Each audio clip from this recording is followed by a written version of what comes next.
Querido, Dios tiene un plan muy, muy bonito para tu vida. Las tristezas y dolores que llegan a tu vida tienen sentido, pero tienen sentido cuando tienes fe. Hace muchos años atrás, en la ciudad de San Pablo, los jóvenes de una iglesia fueron a participar de un congreso en el sur del país. 40 jóvenes, miembros del coro de la iglesia. Y el sábado en la noche, terminado el congreso, regresaban para San Pablo. Y el ómnibus se chocó. Sabe que los jóvenes venían cantando himnos, los himnos del coro. Venían cantando en el ómnibus y el ómnibus se chocó contra un camión cargado de fierro de construcción. 22 jóvenes murieron. Al día siguiente los periódicos publicaron una noticia. Un periódico atrevido publicó así: ¿dónde estaba Dios cuando sus hijos cantaban? ¿Por qué no los cuidó?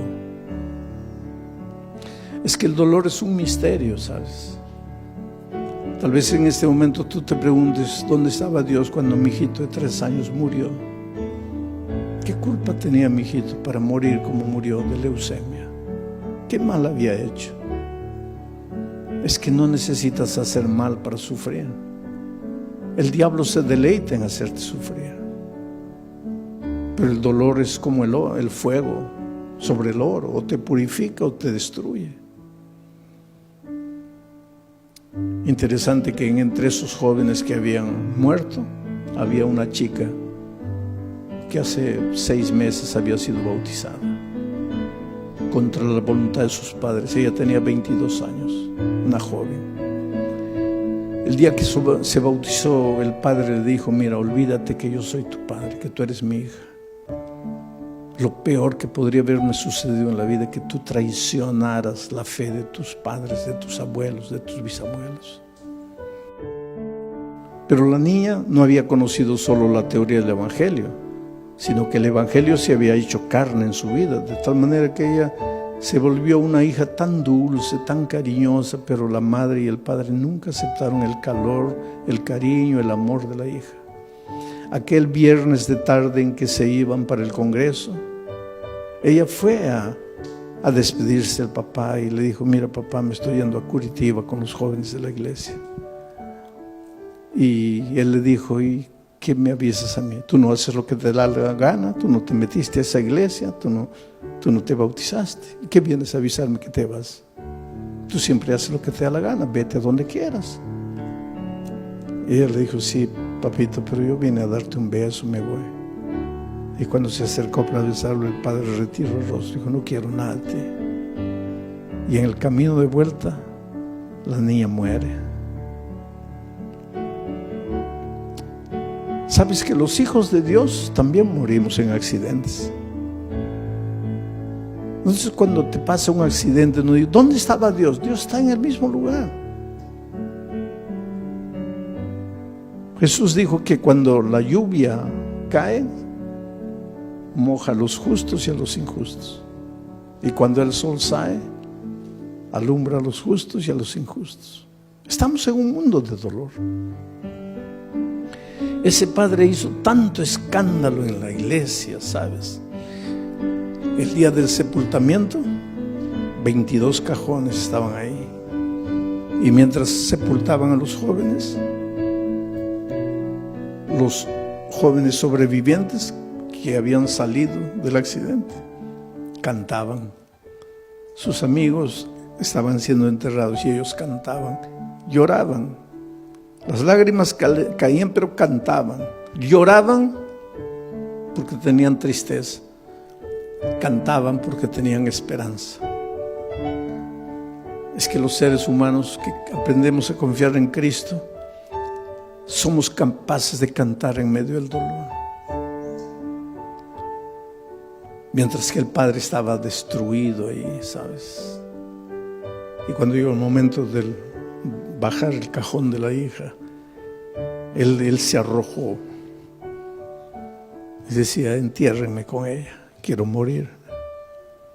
Y abrazando al cajón le decía: mira, hijita, el viernes me quisiste dar un beso y yo no sabía que era el último beso y te rechacé.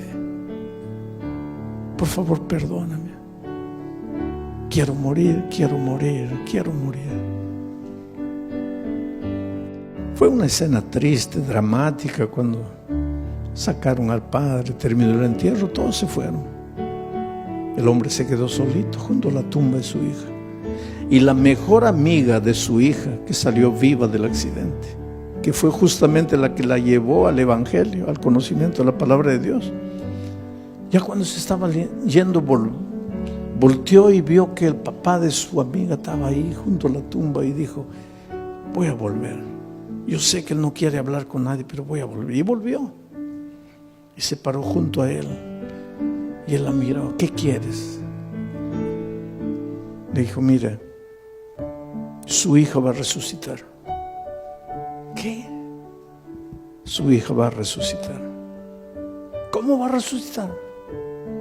Porque la palabra de Dios dice, y te voy a leer aquí, porque él le había dicho: yo no entiendo, yo no los entiendo a ustedes. Ustedes son locos.